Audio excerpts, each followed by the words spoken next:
tuturuan ko nga po kayo ulit ng bagong apps na pwede natin pagkakitaan. Ito nga po pala ang Lucky Scratch Card. Ilagin lang po natin sa Google. Ayan, click lang po natin yung Gmail natin. And then, mapupunta na po tayo dito. Ito nga po yung term kung paano dumami ang ating points. Ayan. Paano ba natin ito laruin? Ganito naman paglaro dito. Scratch lang po natin itong green.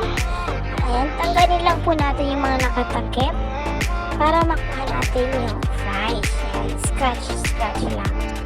Ayan, kaya tapos na po yan, makakatanggap po tayo ng prize. Ayan, congratulations, you won.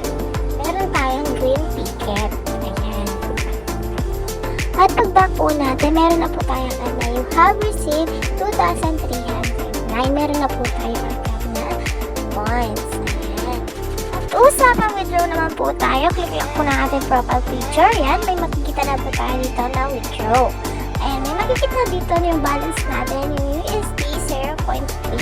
At dito naman mo sa ilalim, pwede tayo mamili kung saan tayo pwede mag-cash out. Ayan, meron po dito available ng Gcash. Minimum ng Gcash is 0.35 USD. Pwede na po natin ma-withdraw. At yun lang po. Sana nakatulong ko sa inyo.